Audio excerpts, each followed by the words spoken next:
Hello, and welcome to the first panel discussion in this very exciting climate change and heritage, culture, heritage, and climate change meeting. This first panel session is a public session, so we welcome all of you to join. We do have interpretation on the public channels, on the broadcasting. So what we're going to do today to begin with is we will start. I'm the co-chair from representing UNESCO. I'm Jyoti Hosagrahar, Deputy Director of the World Heritage Center. Our other co-chairs for this conference is Deborah Roberts from the IPCC and Dr. Will McGarry from ICOMOS. So we will first have some introductory remarks from each of the co-chairs. And then we have a very exciting panel of experts here with us today to be able to exchange on the topic of knowledge systems, of diverse knowledge systems. So let me begin by sharing some of the work that we have been doing at UNESCO, just to give you a broad overview, so that we can build on the work that has been already ongoing in these different organizations and different pathways. Dear participants, we've just heard some very inspiring presentations from the heads of these three organizations, and it is a great pleasure to be here with you today. As you're well aware, climate change is the defining issue of our times, and its impact on our shared heritage is unfortunately more apparent than before. So as I was saying, the climate crisis is the challenge of the century. UNESCO is actively mobilized to address the impact of climate change on culture and to promote it. Its role for climate action, building on its interdisciplinary mandate on culture, science, and education, based on its normative expertise, notably enshrined in its conventions and programs.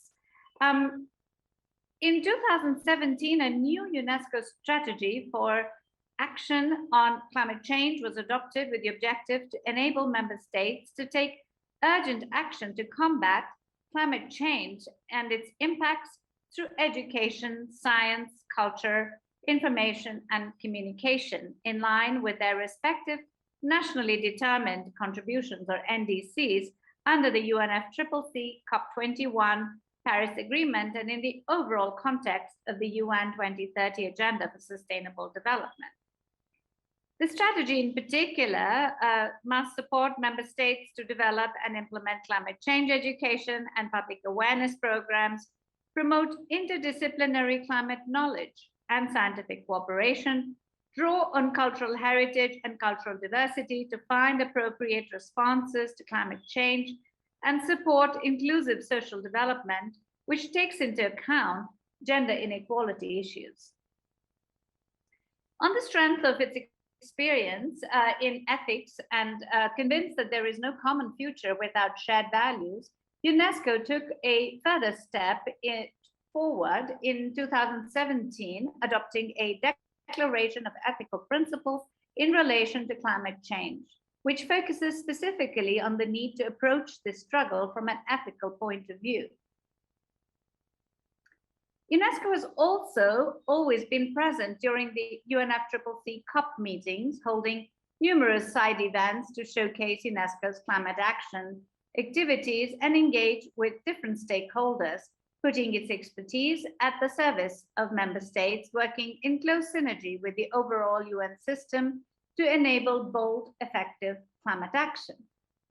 At the recent COP26, for example, the UNESCO's Local and Indigenous Knowledge Systems Program, LINKS, which promotes local and indigenous knowledge and its inclusion in global climate science and policy processes, was highlighted. Indeed, as you may all know, indigenous peoples are custodians of 80% of the world's biodiversity and are mobilizing their in-depth knowledge of the territories that have been the source of their livelihoods for generations in order to address climate change. In February of 2020, UNESCO launched a reflection group on culture and climate change on the eve of the 52nd session of the Intergovernmental Panel on Climate Change, IPCC, to explore and exchange on the role of culture as a key resource for climate change mitigation and adaptation. UNESCO's Local and Indigenous Knowledge Systems Program, LINKS, promotes local and indigenous knowledge and its inclusion in global climate science and policy processes. LINKS has been influential in ensuring that local and indigenous knowledge holders and their knowledge are included in contemporary science policy society fora on issues such as biodiversity, assessment and management, CBD, IPBES, etc. Climate change assessments and adaptation, IPCC, UNFCCC, for example, natural disaster preparedness, ISDR, and sustainable development, Rio +20 and Future Earth. And of course, indigenous peoples have the right to protect and develop their own heritage and traditional knowledge and cultural expressions. And furthermore, indigenous peoples, when you look at the knowledge in terms of looking at the diversity of knowledge and looking at co-produced knowledge, when two or more epistemologies can be combined to produce, or epistemological views can be combined to produce the best available knowledge, improving decision-making in climate issues and respecting their differences, origins, and so on. And that is really what we are looking at the complementarity and seeing how this knowledge production of scientific knowledge and indigenous peoples and local communities' knowledges can be integrated together. Over the last decade, UNESCO's advocacy for culture-based approach to development has resulted in several UN General Assembly resolutions that acknowledge the role of culture as an enabler and a driver of sustainable development. And this process also has been included in the integration of culture in the 2030 Agenda for Sustainable Development, adopted in 2015 by all the countries of the UN General Assembly, all the member states of the UN General Assembly. Culture is explicitly referenced in SDG 11 in Target 4 to strengthen efforts to protect and safeguard the world's cultural and natural heritage. But beyond 11.4, culture contributes to development both as a sector of activity and transversally across other sectors. The contribution of culture to sustainable development is also clearly recognized in other major international frameworks, including the New Urban Agenda and the recommendation on the historic urban landscape, the 2011 UNESCO recommendation on the historic urban landscape. UNESCO's commitment to ensuring the transformative power of culture and enabling sustainable development continues with the development of the thematic indicators for culture in the 2030 Agenda. This is an initiative that has it was an effort to establish a methodology for demonstrating culture's role and contribution in the implementation of the UN Sustainable Development Goals. And one of the 22 indicators here is to measure resilience in the face of climate change and climate adaptation. And also included here is an entire dimension on knowledge and skills, which looks at cultural knowledge and the basis on which this cultural knowledge can be transmitted and the diversity of cultural knowledge that is engendered or enabled. Urban areas are hotspots in the climate crisis. They have responsibility to mitigate crises, including those related to climate change impacts, as research suggests that 70% of the world's greenhouse gases are emitted in cities. In this context, the 2011 Historic Urban Landscape Recommendation approach provides a paradigm for heritage-based solutions for sustainable, inclusive, and resilient urban futures. Through implementation of the HUL approach and management of urban areas, recovery and reconstruction processes may take into consideration the cultural and cultural heritage and the empowerment of local communities. Traditional knowledge that is available in related communities help in the efforts to reduce the impacts of climate change and enhance social inclusion, ultimately contributing to the international development framework.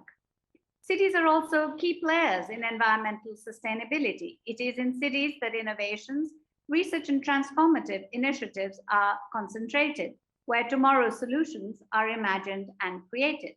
Through its network of more than 200 creative cities, UNESCO is integrating climate resilience into municipal strategies to reduce the carbon footprint and greenhouse gas emissions. In November of 2015, the 20th General Assembly of States Parties to the World Heritage Convention adopted the policy on the integration of sustainable development perspective into the processes of the World Heritage Convention as a guide to harness the potential of World Heritage properties and heritage in general to contribute to sustainable development and increase the effectiveness and relevance of the 1972 Convention. Therefore, when implementing the 1972 Convention, the states parties should consider the following key dimensions which reflect the concerns for planet, people, prosperity, and peace in important areas of the 2030 Agenda. Environmental sustainability here should be promoted to all World Heritage properties, not only to natural heritage properties, which includes the strengthening of resilience to disasters and climate change. Other dimensions include inclusive social development, inclusive economic development, and the fostering of peace and security. As part of the World Heritage Sustainable Tourism Program, the UNESCO World Heritage Center teamed up with UNEP and the Union of Concerned Scientists to publish a report on World Heritage and tourism in a changing climate.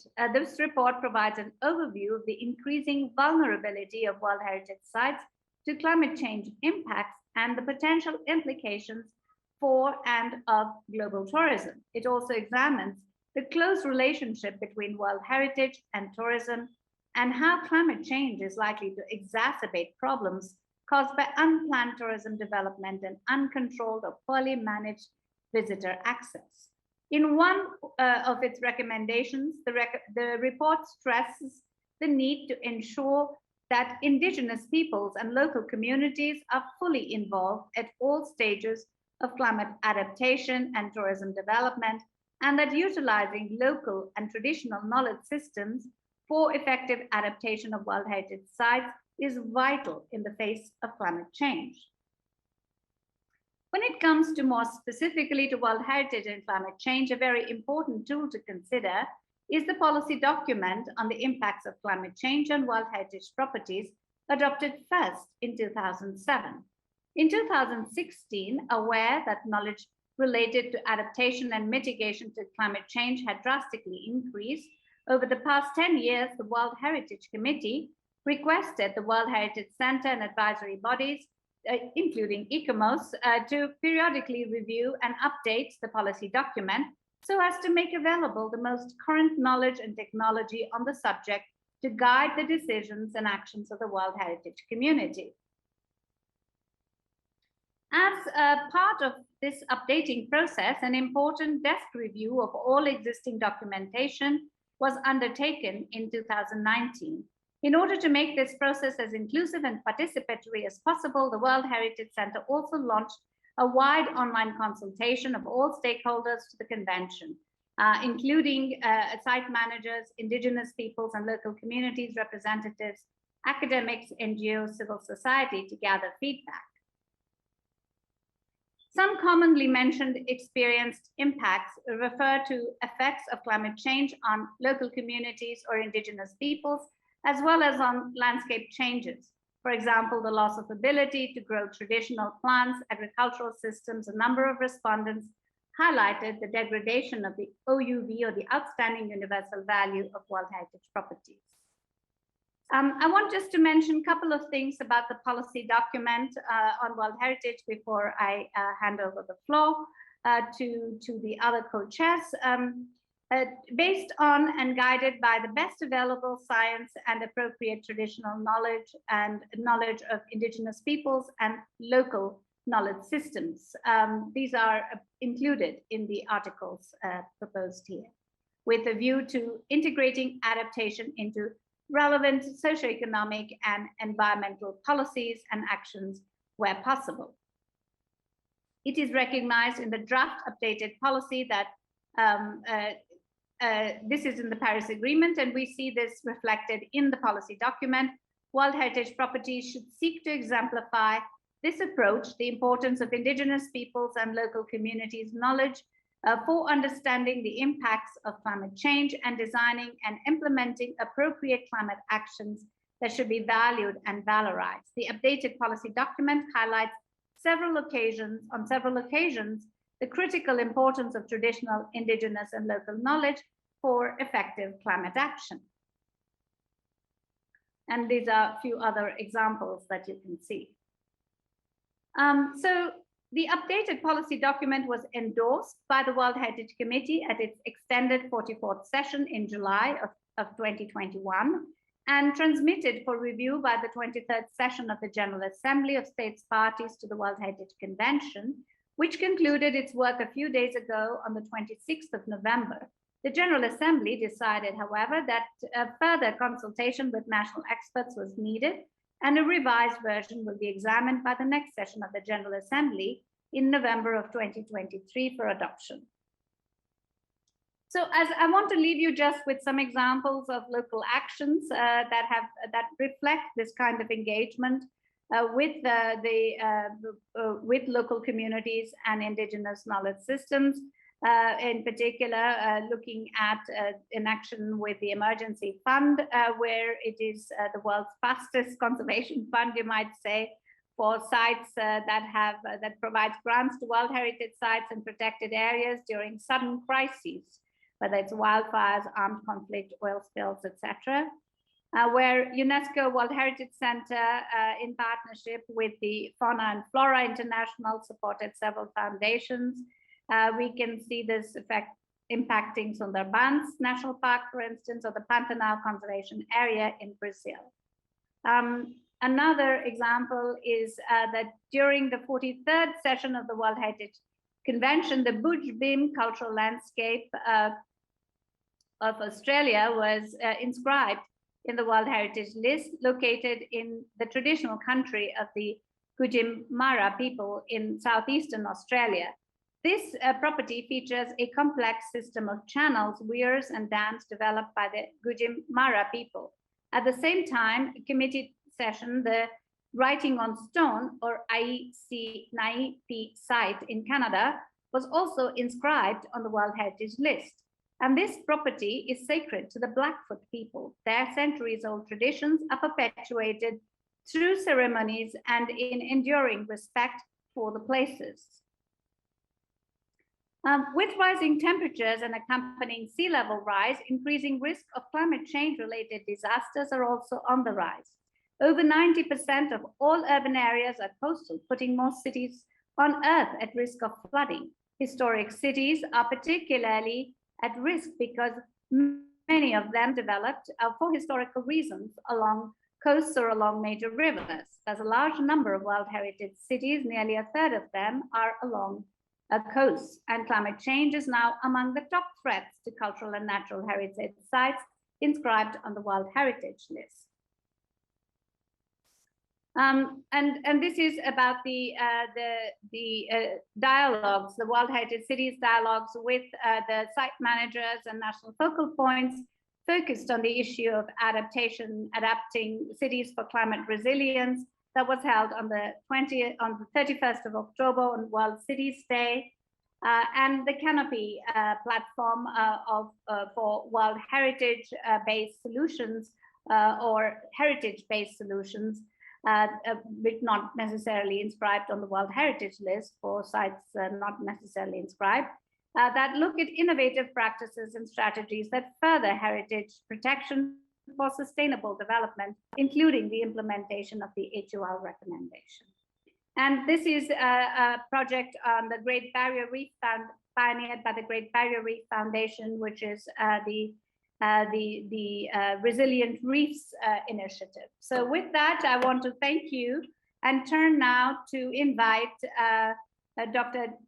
Deborah Roberts from the co-chair from the IPCC to share some remarks with you. Thank you very much. And I'll come back to you then to introduce the panel very shortly. Over to you, Deborah. Thanks, Jyoti. I thought Will might go in front of me, but I'm very happy to step in. I'll keep my input very brief because I'm concerned about time.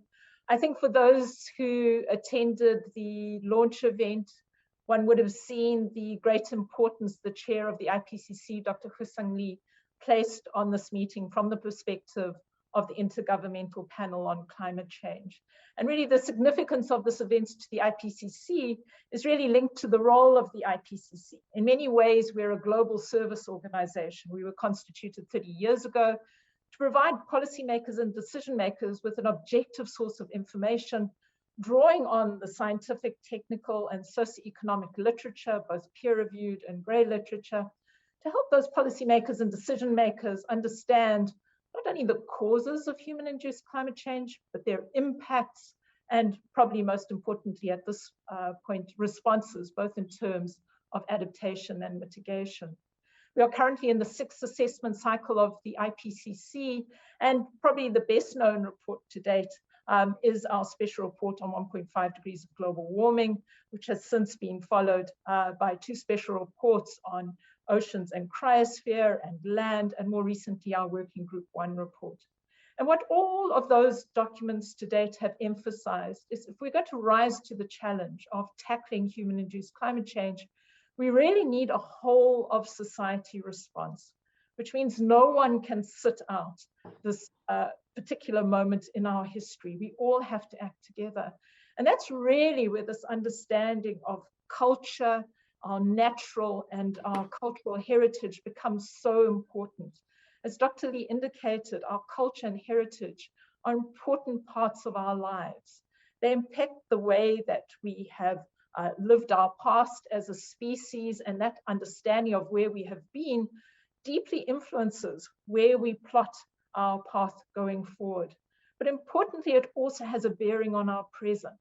It determines the filters by which we understand the problem we're facing and the filters by which we adjudicate the responses, not only in terms of adaptation, which has been stressed here, but the ambitious mitigation, which is critical in taking us forward. And so really understanding our culture and heritage, where we've come from, is critical in understanding how we move forward into the shared future that Dr. Lee spoke about. It's also critical and timely, this particular meeting. As Dr. Lee stressed, we have got the Working Group 2 report, which will go to approval in February and be released at the end of February to the global community. And so the timing of this particular event is critical, because what it will do is highlight an important element of knowledge that will be available to the IPCC to assess in its future reports. As Dr. Lee indicated, we put great store in this particular assessment cycle on Indigenous and local knowledge. Now, this meeting provides us with the opportunity to broaden that remit, to broaden our understanding of how culture and heritage impacts on those important causes, impacts, and responses to climate change. I was also particularly delighted, being a local government practitioner in my day job, to see Jyoti's strong emphasis on urban issues. And indeed, this co-sponsored meeting was preceded by a second co-sponsored meeting held during the 6th assessment cycle on cities, and an important new discussion emerging amongst the city community and the climate change community was indeed very much focused on culture, heritage, and history. So this is the perfect time for this meeting. This is the perfect time to highlight and spotlight a new form of knowledge which can be incredibly useful in the IPCC in terms of the global service work we do in enabling policymakers to understand how to tackle this existential threat of human-induced climate change. Thanks very much, Jyoti. Back to you. Thank you very much, Deborah. That was wonderful. Over to you now, Dr. Will McGarry from ICSM, the co-chair from ICSM. Great, thank you very much, Yoti, and thank you, Deborah, for your words as well. My name is Will McGarry, and I'm co-chair of this meeting, and I want to speak briefly also in my capacity as the ICSM focal point for climate change and cultural heritage. The topic of today's discussion and of wider discussions happening as part of this meeting are the systemic connections of culture, heritage and climate change, or knowledge systems. This is one of the key topics which we are discussing this week, and it is perhaps appropriate that our conversation today starts with thinking about knowledge systems, which has so much to contribute to the other discussions. So what do we mean when we think about knowledge systems? Well, recent research on the topic, as reviewed in meeting white papers, has focused primarily on three categories of knowledge: Indigenous knowledge, local knowledge, and scientific knowledge. All include both intangible and intangible elements, and while all three are crucial to responding to climate change, they have not all been equally valued to date.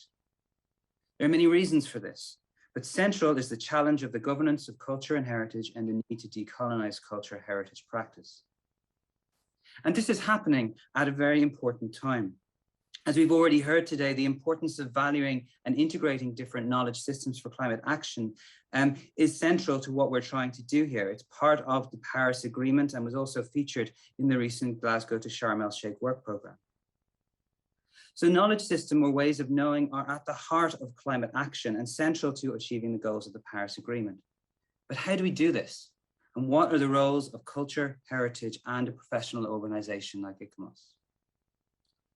Well, first, I think we need to begin by acknowledging that any discussion of knowledge systems must start with respect. There's an urgent need for us to acknowledge the plurality of ways of knowing as part of our response to climate change. Historically, ways of knowing other than pure science have too often been reduced to mere customs, as are laws, political organizations, worldviews, and ways of inhabiting, understanding, and relating to the world. Within ICSM, several important initiatives which attempt to address this imbalance are worth mentioning. First, the Caring for Country Committee, established by natural committees across Oceania under the leadership of ICSM Australia, has run workshops which create spaces for Indigenous Pacific people and Aboriginal and Torres Strait Island voices on cultural heritage as human rights. These are focused on caring for places and communities in a changing climate. And similar work is also being undertaken by our Indigenous Heritage Working Group based in ICSM, Canada, and it has included climate change as a focus of its work. Central to these and other efforts are challenging many of the divisions present within existing knowledge systems, which have sprung from historic dualities, like, for example, the nature-culture divide. This is a distinction not shared by many traditional knowledge holders, and ICSM has been at the heart of efforts to bridge this divide through initiatives like Connecting Practice and the Nature-Culture Thematic Journey on Panorama. Also of note are the Nature-Culture Journey meetings organized by the three advisory bodies, which have produced important statements of commitments, including the Malama Hanua in 2016 and the Yatra Artamana in 2017. As a member of the Climate Heritage Network, a global network of organizations committed to foregrounding the cultural dimensions of the climate emergency, ICSM was involved in efforts which saw the explicit inclusion of the term culture in the UNFCCC's new Race to Resilience campaign. And as previously mentioned, this programmatic effort to operationalize the linkages between diverse knowledge systems and climate resilience comes at a critical time with all eyes on the topic of adaptation in the lead up to Sharm el-Sheikh. Finally, a major focus of ICSM has been the linkages between knowledge systems and mitigation and decarbonization. Much intangible heritage, including traditional and local knowledge, predates the most recent 2 centuries, when fossil fuel combustion and extractive land use have underpinned economic development. And this knowledge can point the way to post-carbon living.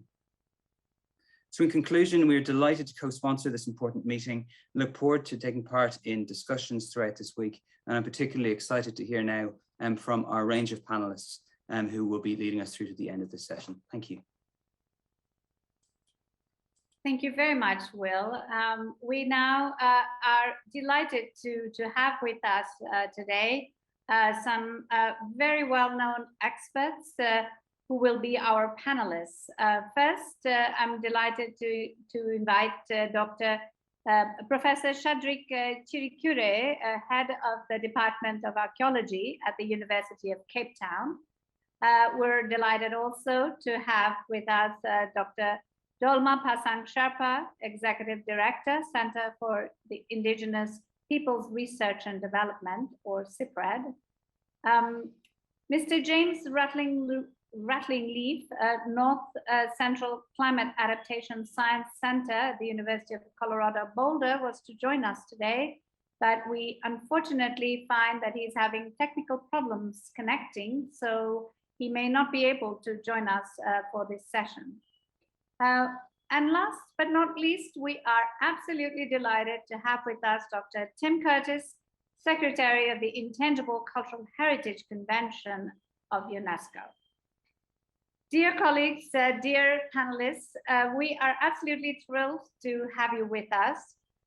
So my first question, and the way we will organize this panel is that I'm going to raise some questions and invite each of you to respond in turn to these questions, and then perhaps to respond to each other's responses subsequently.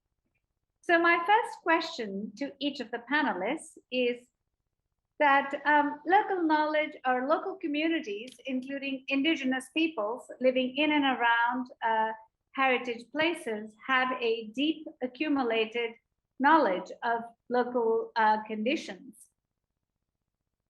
and practices of adaptation that have been developed and transmitted over generations. How can these knowledges and practices be strengthened?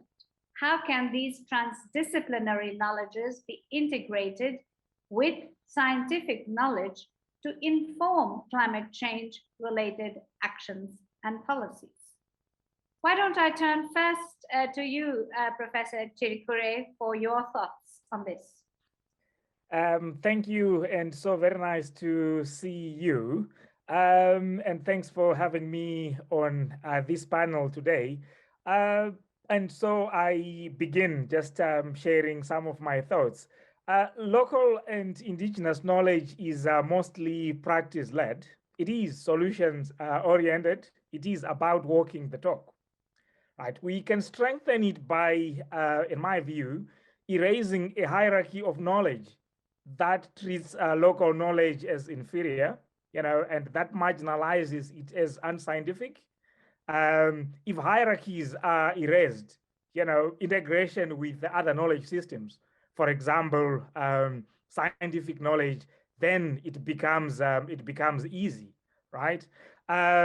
Local knowledge is also based on observation. It is experimental, and it is acquired through repetitive gestures, through time in different places. So it is also about livelihoods.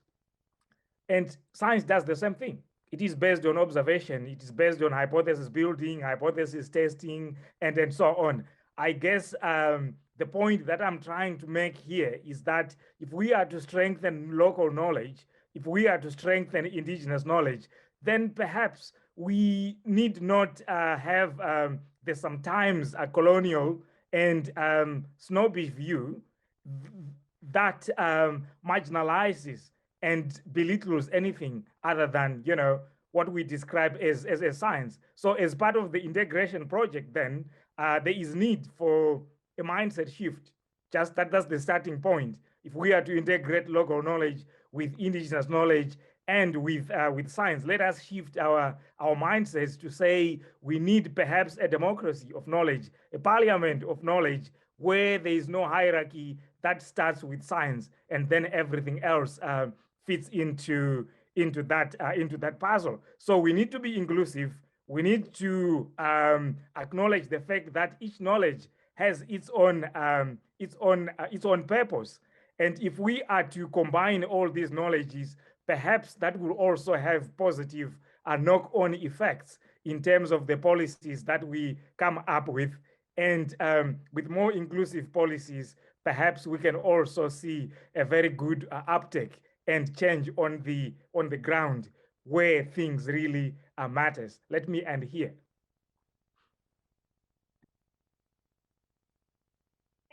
Thank you very much. I'm going to turn now to Dr. Sherpa to hear your thoughts on this, Dr. Sherpa. Yeah, thank you. Thank you for the question. And so I'm glad, here earlier colleagues that highlighted on the importance of the changing in the mindset. That was the corner of my emphasis too. One of the main issues and one of the main concerns that we have been experiencing is how our knowledge system has been developed, especially through the education. The education you and me and the world is leading is after the Western values that historically throughout the history has been undermining our indigenous values and knowledge system.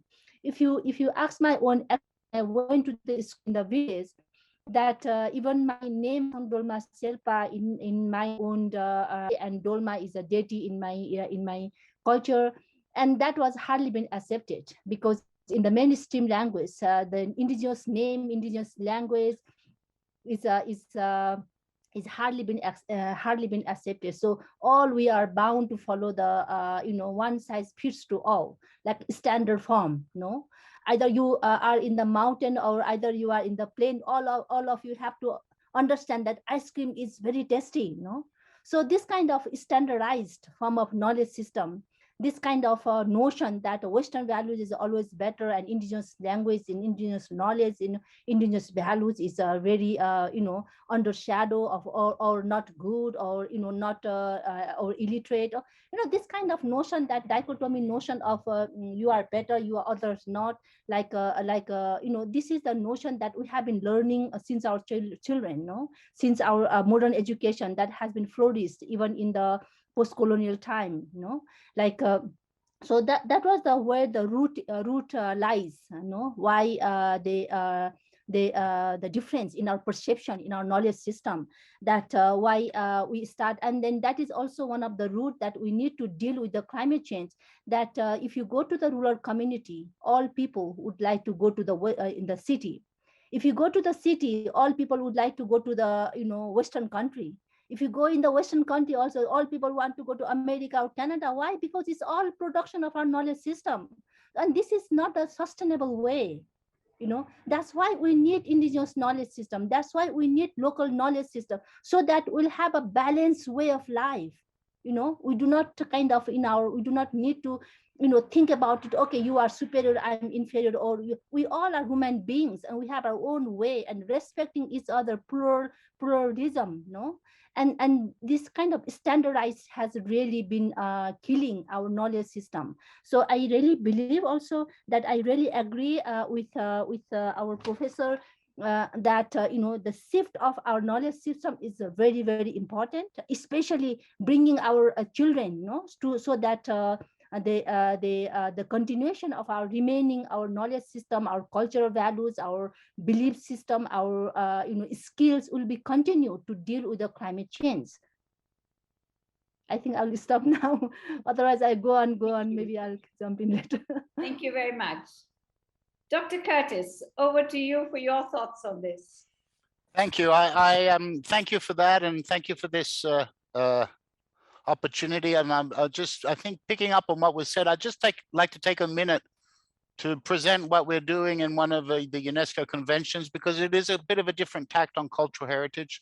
The Intangible Cultural Heritage Safeguarding, the 2003 Convention for the Safeguarding of Intangible Cultural Heritage, which recognizes heritage as living traditions and practices with several domains, including knowledge and practices concerning nature and the universe, social practice, rituals, and festive events. And I think what came up very much from the last two speakers, the elements in this convention aren't put into a hierarchy. So the convention has a particularity of putting the communities at the center of the identification and the safeguarding of any specific element, and it is they who determine its value rather than an outside assessment of that value.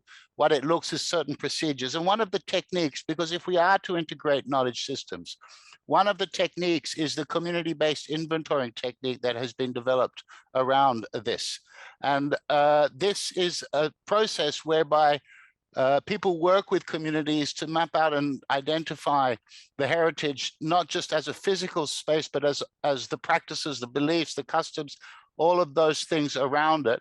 And through that identification process, we've seen many times that communities then become interested and revive, because what is at the center of safeguarding of intangible cultural heritage is the transmission, intergenerational transmission. So that links to schools and that links to education. So there we get into this idea of a holistic or whole of society approach that was talked about earlier, whereby the knowledge of the place is integrated with the practice. And I think it's important also to make a bit of a difference between what we call local and indigenous knowledge systems and intangible cultural heritage, or what we often call living heritage. While they're often equated, they're not quite the same thing, because local knowledge systems may involve knowledge of flora, fauna, weather patterns, ecosystems, and so on, but they are often and always embroidered within broader contexts, ceremonies, festivals, rituals, songs. And to try to dissect it, I think, and what happens in the living heritage world actually undermines the ability to safeguard and transmit it. So therefore so instead of cherry picking knowledge that fits to certain aspects or seeks to justify itself in relation to scientific knowledge, it's very important to take these systems as a whole, to understand them also in their creative, artistic, social, in terms of their cultural meaning and their social roles, which then become the platform on which they can be transmitted from one generation to the next and respected. So this is all the more important for climate change for the various reasons we've heard. But finally, I'd also say what intangible cultural heritage shows is that many of these practices also play on people's connection with the natural world, their attitude towards the natural world. And it is the fact that indigenous people have valued this for a lot longer, but industrialized societies have actually, through disconnecting with their own intangible cultural heritage, have often lost that connection. And through deliberate and concerted action of revitalizing intangible cultural heritage, there's also a role to play in changing attitudes. So it becomes a pragmatic way of trying, and an activity-based way of trying to change those attitudes. I'll stop there, and because for the sake of time, but I just wanted to say those few words. Thank you, Jyoti. Thank you very much, Tim. That was wonderful. And I actually want to build on what you have been saying about intangible cultural heritage for my next question to all of you. So you mentioned, Tim, that intangible cultural heritage is a cultural expression that includes the wealth of knowledge and skills that is transmitted through it from one generation to the next. And it's as the elements have evolved in response to their environment and contribute to giving a sense of identity and continuity to the communities, their sense of identity and continuity. So how, in the current situation when we're talking about climate change, how do such knowledges and practices respond to drastic changes in the face of extreme climate change related events? In what ways do such events impact such knowledges and practices? So why don't we go in the reverse order this time, since we were talking about intangible cultural heritage, and we start with you first, Tim, and then we will rotate back to Pasang and Shadrik. Go ahead, please. Okay. Okay. Thank you, Jyoti, and thank you for that. I think intangible cultural heritage, local and living traditions, knowledge systems, however we wish to sort of frame it, have survived for millennia, and communities have carried them and passed them on within themselves, be it with or without structures and written text and so on. So they are resilient, and and they are transformative and adaptive. And I think this is one of the key things we look when we do safeguarding of intangible heritage, is not to freeze these knowledge systems into a sort of museified past way, but to keep them adaptive and contemporary. But one of the things we've been working on in the convention was how to safeguard intangible cultural heritage in situations of emergency, be it conflicts or be it natural disasters. And we know, I think these are the kinds of disruptions that the climate change is bringing. How are people using intangible cultural heritage? How can we safeguard intangible cultural heritage in natural disasters? So we did work for last year, the 180 states party to the convention adopted the operational principles and modalities for the safeguarding of intangible cultural heritage in situations of emergencies. And this was following several years of field studies, research, and case studies and expert meetings. And there are 3 principles. I won't go into great detail, but first of all, as you know, intangible cultural heritage, it exists only in its enactment by communities. So you save people's lives first. But also what was very important was to find ways of engaging with key knowledge holders, be they custodians, be they practitioners, be they community members, elder community members, and getting them to do what we call the community-based needs identification. It is very difficult to have, this is the kind of ICH that needs to be safeguarding. So because often in situations of emergencies, communities are shattered. And when communities are shattered, you don't have the social networks which allow for these living heritage practices to continue. So it's very important to work with them and have them to identify what their needs are in terms of living heritage. Finally, what we found is for many communities, the living heritage was not just something to be safeguarded, but their living heritage was one of their primary resources to face in situations of disasters. And that communities, when all else has failed, they very often turn to living heritage. And that in itself is a safeguarding means. So these were the principles, the dual nature of intangible cultural heritage, that emergencies threaten the transmission of the heritage, but also that they can be harnessed, that heritage, as a resource, as a very important resource for communities and to adapt. I think in the longer and medium term, there's absolutely no question, and we've also been working a lot on this, is the importance of having, a multi-policy approach with the science, but also education, that many times we are seeing the lack of this kind of knowledge being reflected in education systems as one of the primary reasons for the devaluing and one of the primary reasons why young people are not getting engaged. So in the longer term, it will be very important, and I agree with the 2 other speakers, that it's very important to integrate this kind of cultural heritage safeguarding within education about climate change, but also education about safeguarding this living heritage without having to define this one is valid and this one is not valid, or so on. So I will leave it at that, and thank you very much, Jyoti. Thank you. Thank you very much, Tim. Let me turn now to Pasang. Please, could you share with us your thoughts on this question? Yeah, thank you, Jyoti. I just would like to pick up a theme that, how important it is in education, integrating our knowledge system, our cultural values in education system. In my own experience, and also not only the outcome of the different research, but also my own experience working on the ground, especially in the education part, that on the climate change. If you go through the curriculum, education curriculum on climate change, hardly few, maybe rare exceptional cases that where the integration of the cultural values as part of the climate change solution. So this is the bitter truth, and the truth is because this is how we have been brought up, and this is how the trend has been carried over and over.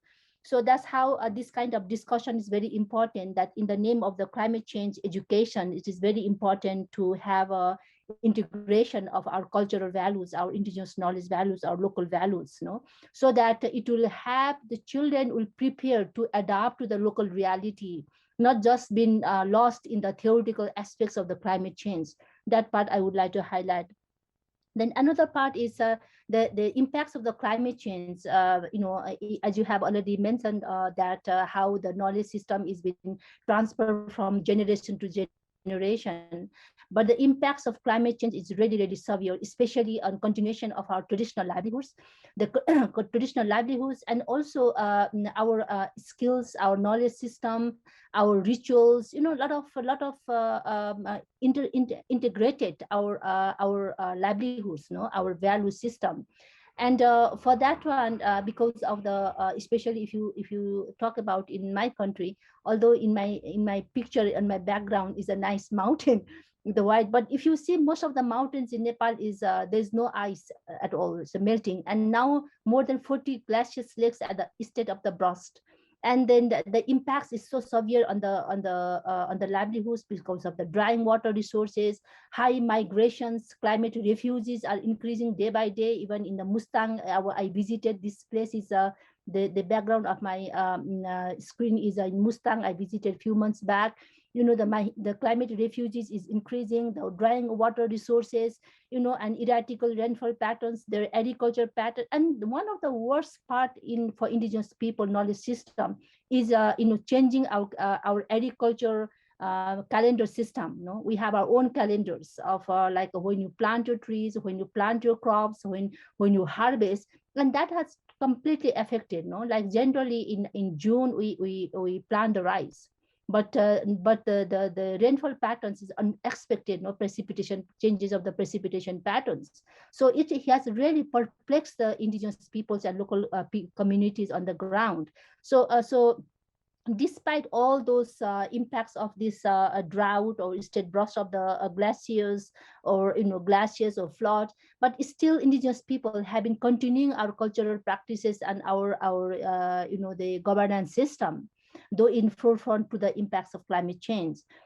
So that is one of the reasons why it has to be, you know, enhanced further, the knowledge system, the remaining knowledge systems to be passed to the generation, and also balanced with the science so that it can be protected before it becomes too late.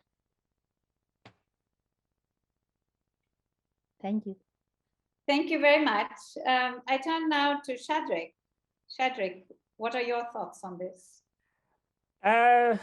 I was just enjoying what my colleagues on the panel were saying, and then well, I can be forgiven because professors sometimes are meant to be theoretical. So I will include, I mean, maybe start my remarks with a little bit of theory and say that sometimes we say the right things, you know, the good sounding things that if one will listen to us, we would think, oh, wow, what an amazing world. But I mean, I could perhaps start by making some statements that perhaps might make some of us uncomfortable, and say that yes, it's all good to adopt a managerial approach and say these are the policies, this is what we do, and so on. But the reality on the ground is that we are still governed by the colonial matrices of power.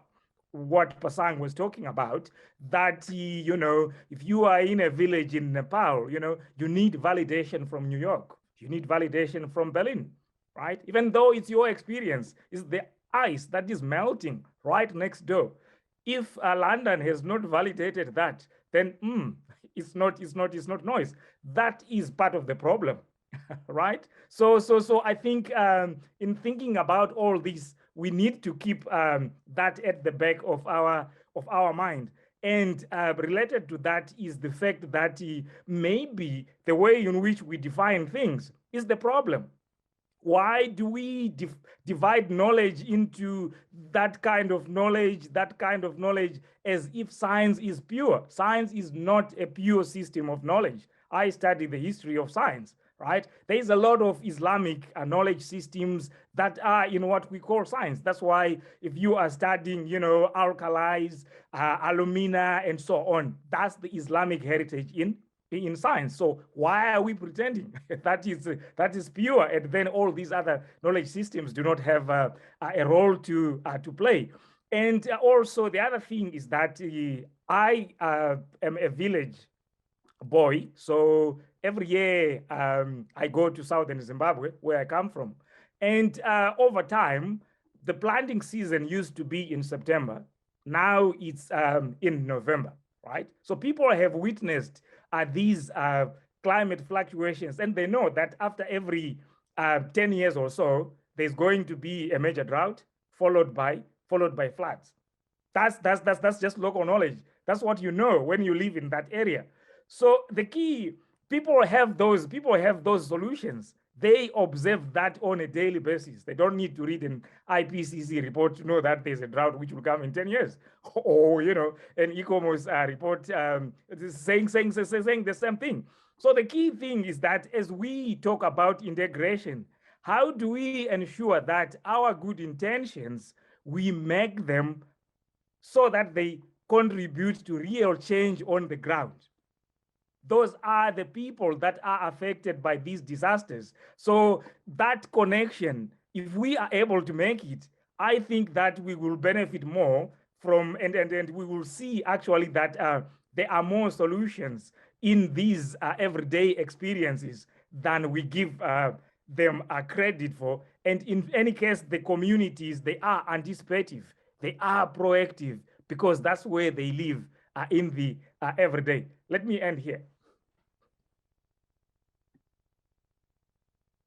Thank you very much, Shadrach. I really want to build on the point that you've just raised to ask I think we have time for perhaps one more round of responses. How can we harness local knowledge-based adaptation strategies? As you said, people know, that they don't need to read an IPCC report to know that there will be floods coming in 10 years. So there is a sort of a local-based knowledge, local-based adaptation strategies. How can we harness such local-based adaptation strategies and knowledge to increase adaptive capacities at the community level of the local communities? What do you think are some ways forward? So let's start with you again, Shadrach, since you raised this point, and then cycle back to the other participants. So the activist in me would say that we need to humble ourselves, to listen, and to learn from the locals. That is the starting point. Once they teach us, then we can use the knowledge to enhance the adaptive capacity at heritage places and also in life in general. And as we all know, adaptation is not an event. Neither is building adaptive capacity. These are long-term processes. So we have to learn. And I think we need a bottom-up approach and understanding the situation, then to create mechanisms that allow us to unlearn and perhaps relearn, erase some of the assumptions that we have. Communities must also be empowered to speak for themselves, and they must be given a voice. Participation must be inclusive and meaningful.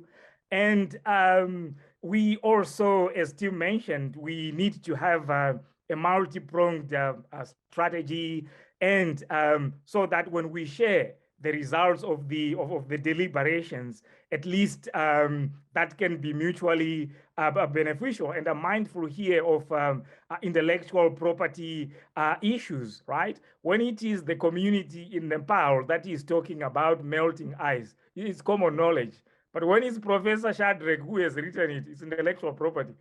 You can't use that knowledge without citing me. Otherwise, I'll sue you. Well, this is that hierarchy that I was talking about in terms of and that promotes. That hinders sharing of knowledge. And I think if we can think about how some of those practices disadvantage communities, the holders of this knowledge that we all agree is important, then perhaps that is one way in which we can have perhaps a better future for all of us without marginalizing or disadvantaging others. Thank you.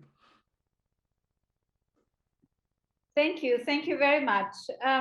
Pasang, over to you to respond to this question. Yeah, this is very wonderful to listen to other speakers. Yeah, my response is in line with the Sadric, that if you really want to have you harness the local based adaptive initiatives, go to the local people, listen to them, learn from them, their experience, what are the challenges, what are how they are observing and the changing, the intensification of the rainfall patterns, and then changing the livelihoods and their the calendars. So if you really want to harness the local knowledge, the solution should come from the local level, not from the global level or the national level. But the problem what we have is like we always are we always look up, the trend of top down that we have been saying, like we need to have bottom up, but the trend is up down is continued for generation till now. So this is one of the reasons why we do not have the slogan remains the global problem with the local solution remains in the slogan, not in a really in practical reality. And then another part is if you really want to have a local adaptive, the most important is respect the rights of indigenous people, the rights especially for the continuation of their customary governance system, the recognition of the customary institution. The customary institution has a lot of a self-governance system. The self-governance system is encompasses with our knowledge, skills, our spiritual values, and which is invisible, visible, all the interconnected values. And that is not just only come up with a top-down kind of methodology of adapting the local values. It has to be come up with the integrated from the ground levels, and especially who are practitioners of the self-governance system. And that is actually the core values were contributed for climate change resilience. Now what happens now in the context of Nepal, if you say like we have the government of Nepal is so focusing on mountain agenda in the COP26. Mountain is a very important issue for our countries because mountain is melting, so we have to be invested. But how about the indigenous people living in the mountains? How about the local communities who are impacted already from the triple impacts from the mountains and hills and the plains? So that need to be dealt with if you really want to have a strategic solution for the local adaptation. Thank you. Thank you very much. I mean, it's really impressive how articulately and how simply you address these very complex issues. So thank you very much for those comments. Tim, over to you. There's been a lot said, so it's very difficult to make something very short. I'll just say again, yeah, I think people understand that we try to work bottom up in a world that is built top down, so to speak. So one of the things what we're trying to do with this approach to the heritage is to do the community-based inventorying, to use methodologies built into the management and the structure of either a site. But again, living heritage may not always be specifically linked to a site that is a heritage site. It's usually embodied somewhere, but trying to work in cultural policies, which should expand to education policies, by bringing in the knowledge holders and the right knowledge holders, because not everyone in a local community has a lot of knowledge. There are people who have a lot and others who have less. So that involves working dialogue, but that involves also setting up policies in ministries of culture, in the various institutions, so that space is created as a start to do it. And I think we're seeing some way, at least in the work we're doing with the intangible cultural heritage and living heritage. And I think it's extremely important because, as has been said, climate change is the issue everybody's facing, whether everybody's facing indigenous, industrial, whatever categories we want to do. So this is a methodology I think we should be trying to incorporate into the heritage world by focusing it on the climate change action. And I think that's maybe not going to resolve everything, but it's an important step in the direction. Thank you, Jyoti, and thank you to my dear panelists. Thank you very much. I think we have time for one short round. And I think that all the questions, all the very, very thought-provoking points that you've raised make me want to ask you a quick question to which I give you each a minute or a little more to respond. You know, when you're talking about, you've all talked a lot about bottom-up approaches and talking to communities and that they have the solutions, you know, observe them, listen to them, follow them, learn the lessons from them, which is absolutely very, very important. But how do we go about taking lessons from one place, one community with all its particularities, and somehow be able to bring the lessons from it to other places, other communities who have very different perspectives, because their knowledge systems, their ways of thinking come from their environment, so it's completely different. So when you're looking at a shared global phenomenon like climate change, then we need to be able to find ways by which the adaptive strategies or the mitigation measures that are followed and understood, the ecosystem practices of one community and one place somehow offer insights and lessons for others. How do we address this kind of, you might say, a global level of thinking about very local practices? So Tim, let's start with you and then cycle back one last time. And I request each of you to keep it very brief. I'll keep it very brief because, but I'm not sure I have all the answers to your question, because I think what is needed in that, without going to the meta levels, is networks, communications. You know, we do see that communities, if we can, as an institution, set up networks for communities to exchange when they are around heritage sites, and we can use online modalities now to a certain extent and allow people to directly share their experiences and try to foster those networks. That is one way where people may be able to share, because I think the implication behind your question, that is very difficult to globally apply all these myriad different issues, local issues, is exactly at so the platform end. But then we still have global issues such as carbon consumption, which require major cultural shifts, not in indigenous people, but in the mainstream society. And there we have to think of also the role of heritage in industrial society, on where the value is put, where is economic value put in relation to the natural world. That remains a fundamental underlying issue of climate change, and it's an issue linked fundamentally to culture, and not necessarily the culture of indigenous peoples, but mainly of industrialized society. So, but that's, I'll end it there. Thank you. Thank you very much. Over to you, Pasang. Yeah, thank you, Jyoti.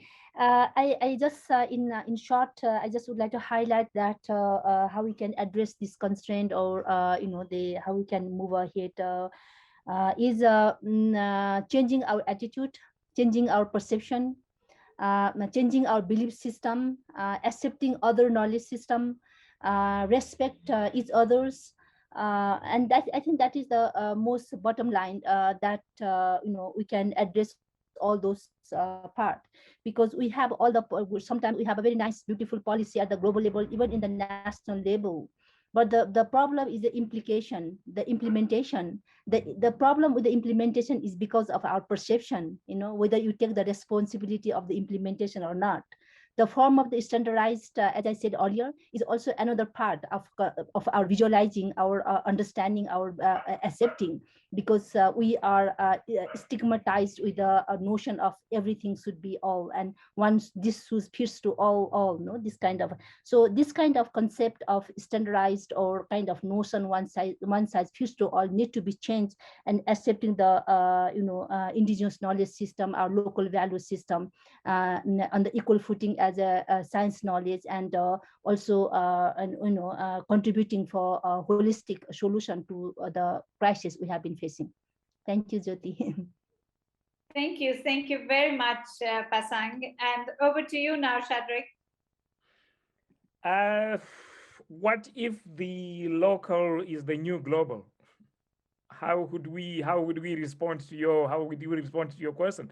So I do share the points that are already on the table, and you just say that education is also very important. But that education needs to speak to the local particularities. and also awareness. So what happens if, so the challenge that was raised by Tim, what happens if we are in Southern Zimbabwe, we tackle the contributors to climate change, and if you are in Paris, you also reduce your carbon emissions because you are producing more. And each one of us in their own community do what is specific to that kind of, to their place where they live in the world. Wouldn't that also contribute to a much better planetary future? That's all from me. Thank you. Thank you very much. This has been a short but very, very rich panel discussion, and I really am very grateful to all of you for these the points that you have shared. I want to. I'm not going to try to summarize this incredibly rich discussion, but just to capture a few key points to conclude, because I think what I take away from this very, very interesting and multifaceted discussion is, first of all, that when we look at the local knowledges, it's important to understand that under all circumstances, we're not just looking at the forms, you know, at the forms and manifestations, but we are looking at the larger systems in which these knowledges are embedded, and that we need to be able to look at the transmission of this knowledge from generation to generation. We have to look at education and this transmission of this knowledge from generation to generation. So the role of education is something that you all stressed enormously as being important, because it's how this knowledge is transmitted, whether it is, if you're looking at only standardized formulaic education systems that disconnect and decontextualize the local knowledges, then that doesn't get integrated. So that is, those are 2 points that were raised. And I think a third point, very much around respect for communities and the ability to listen to them, to be able to learn from local and bottom-up approaches. So not to imagine that solutions are always top-down, but really look for bottom-up solutions, and not imagine that global institutional knowledges are somehow, I think that the current to all of the comments that I had from the panelists was also the need to give, to not have a hierarchy where institutional knowledges and formal systems as somehow being superior to the local indigenous knowledges, the knowledges of the communities, that they're not necessarily, that they need to be given as much value and importance as and credibility as knowledges that are from formal institutional mechanisms. Furthermore, that, you know, if we want to safeguard and really build on these adaptive capacities that local communities have, that we need also to look at their institutional forms and be able to respect those institutional forms, because these knowledge systems cannot survive simply if the community structures and their ways of governance are dismantled. And that's something very important as well. And I think that the point that especially I heard from Tim and Chadrick, which is very interesting, is the idea that that we have to look also at how heritage can impact communities as well, in helping them to raise awareness of these values and of changing their ways of thinking, looking at industrial societies and reviving and revitalizing their heritage connections, and how that can transform the situations. And finally, I think the point that when we're looking at global action, we don't have to think about global action in a single unified way, but really that it can be a number of small local actions that are undertaken by different communities in different ways that can in the end have a large global impact. I think that I'm going to stop there and hope that I've captured at least some of your points, but I want to thank you very, very much to my dear panelists for these very rich thoughts, very, very thought-provoking propositions that you have made.